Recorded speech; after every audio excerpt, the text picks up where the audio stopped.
Hello दोस्तों, स्वागत है आपका हमारे चैनल स्टोरी खजाना 195 में। हम लौटे हैं फिर से एक नई कहानी के साथ। आज की हमारी कहानी है नसीब का लिखा। तो चलिए स्टार्ट करते हैं। 15वीं सदी की यह कहानी है। किसी एक गांव में बहुत ज्ञानी पंडित रहता था। पंडित आजू बाजू के सारे ही गांव में बहुत प्रख्यात था और इसी वजह से धनवान भी। पंडित का परिवार ज़्यादा बड़ा नहीं था। पंडित अपनी पत्नी के साथ अपने बहुत बड़े घर में अकेला रहता था, क्योंकि पंडित को कोई बेटा नहीं था और एक बेटी थी जिसका विवाह पास के गांव वाले एक श्रीमंत के लड़के से हो चुका था। पंडित ने शादी से पहले अपने होने वाले दामाद की अच्छे से जांच पड़ताल की थी और अपनी बेटी का भविष्य भी ठीक से पढ़ा था।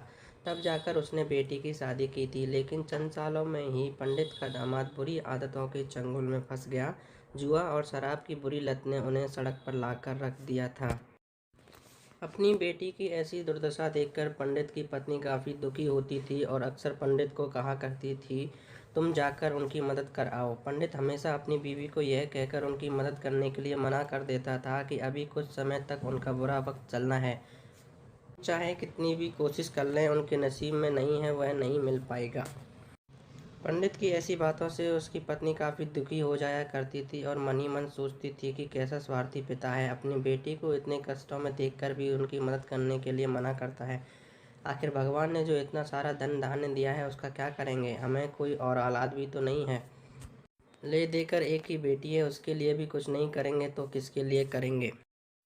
पंडित ऐसा नहीं सोचता था। ऐसा नहीं है कि पंडित अपनी पुत्री से प्रेम नहीं करता था, लेकिन उसने अपनी पुत्री की कुंडली इतनी अच्छे से पढ़ी थी कि वह यह पहले से ही जानता था कि वह चाहे किसी भी लड़के से शादी करती, लेकिन उसके जीवन में यह बुरे समय आने वाला है।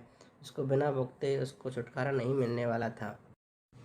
एक दिन खाने पीने के लिए भी मोहताज हो चुके पंडित की बेटी और दामाद उसके घर पर आए। पंडित ने, उनकी बीवी ने, दोनों ने खूब आदर सत्कार किया, खूब अच्छा खाना खिलाया। बेटी और दामाद की पंडित से सहायता मांगने की हिम्मत न हुई, इसलिए वह बिना बोले ही वापस अपने घर को लौटने लगे। लेकिन माँ तो माँ होती है, पंडिताइन से रहा नहीं गया और बिना पंडित की इजाज़त के उसने चोरी छुपे बूंदी के लड्डू बनाकर उसमें सोने के सिक्के रख दिए और बेटी और दामाद को दे दिए, ताकि बेटी और दामाद की कुछ आर्थिक सहायता हो सके। पंडिताइन यह भी जान गई थी कि बेटी और दामाद शर्म के मारे उनसे मदद नहीं मांग रहे थे, इसलिए उसने बेटी और दामाद को भी लड्डुओं में छिपे सिक्कों के बारे में कुछ नहीं बताया। जाहिर सी बात है कि जब वो लोग घर पर जाकर लड्डू खाएंगे तो उन्हें उसमें सोने के सिक्के मिल जाएंगे। इस तरह बिना उनके मांगे ही उन तक मदद पहुंच जाएगी। सोचकर पंडिताइन मन ही मन अपनी बेटी की मदद करने के लिए खुश होने लगी। पंडित के दामाद और बेटी उन दोनों का आशीर्वाद लेकर अपने घर की तरफ रवाना हो गए। उन दिनों गाड़ियाँ तो होती नहीं थी, घोड़ा गाड़ी या बैलगाड़ियाँ चलती थीं। पैसे ना होते तो चीज़ों के लेन देन से ही व्यवहार होता था। बेटी और दामाद का गांव पंडित के घर से कोसों दूर था, फिर भी पैसों की कमी के चलते हुए चलकर अपने गांव की तरफ निकल पड़े। थोड़ी ही दूर चले थे कि पंडित की बेटी के पैर में मोच आ गई और अब उसको चलना भी मुश्किल हो गया था। पंडित के दामाद ने जब देखा कि उसकी बीवी अब बिल्कुल चलने में सक्षम नहीं है, तो उसने एक टांगा अपने घर तक किराए पर ले लिया। दोनों पति पत्नी टांगे में बैठकर घर तक पहुंच गए, लेकिन टांगे वाले को देने के लिए उनके पास पैसे नहीं थे।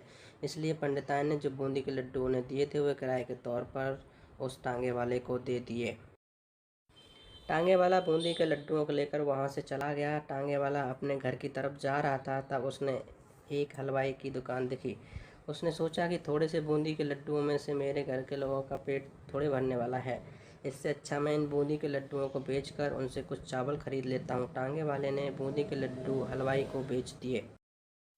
जिस गांव में वह हलवाई रहता था, उसी गांव में एक आदमी ने अपने घर पर पूजा रखी थी और उसी पंडित को उस पूजा के लिए बुलवाया था। पूजा में लगने वाले प्रसाद के लिए वह आदमी ने उसी हलवाई से बूंदी के लड्डू लिए जहां पर उस टांगे वाले ने बेचे थे। हलवाई ने भी उस आदमी को टांगे वाले से खरीदे लड्डू ही पहले दिए ताकि वह खराब न हो जाएं, क्योंकि वह नहीं जानता था कि यह लड्डू कब बने हैं। पूजा खत्म होने पर दक्षिणा और बूंदी के लड्डू लेकर जब पंडित अपने घर आया और खाना खाने बैठा, तो प्रसाद में लाए बूंदी के लड्डू खाते वक्त लड्डू से सोने का सिक्का निकला। इस घटना को देखकर पंडिताइन की आंखों से आंसू बहने लगे। पंडित ने जब पंडिताइन से उसके रोने का कारण पूछा, तो पंडिताइन ने पंडित को सब कुछ बताया और पंडित से उनकी बातों पर भरोसा न करने के लिए माफ़ी मांगी।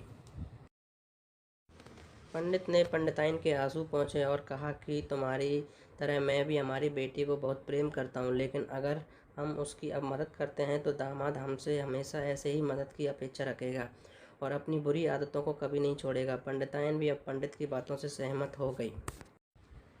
2-3 महीने बीत गए। पंडित के दामाद और बेटी फिर से एक बार उसके घर आए और इस बार उनकी परिस्थिति पहले से बेहतर थी, क्योंकि पिछली बार खाली हाथ जाने के बाद दामाद ने नया काम शुरू किया था और अपनी सारी बुरी आदतें भी छोड़ दी थीं। दोस्तों, नसीब का लिखा नहीं बदलता। तो यह कहानी आपको कैसी लगी, कमेंट सेक्शन में ज़रूर बताएं। कहानी को लाइक करें, शेयर करें, चैनल को सब्सक्राइब करें। Thank you for watching.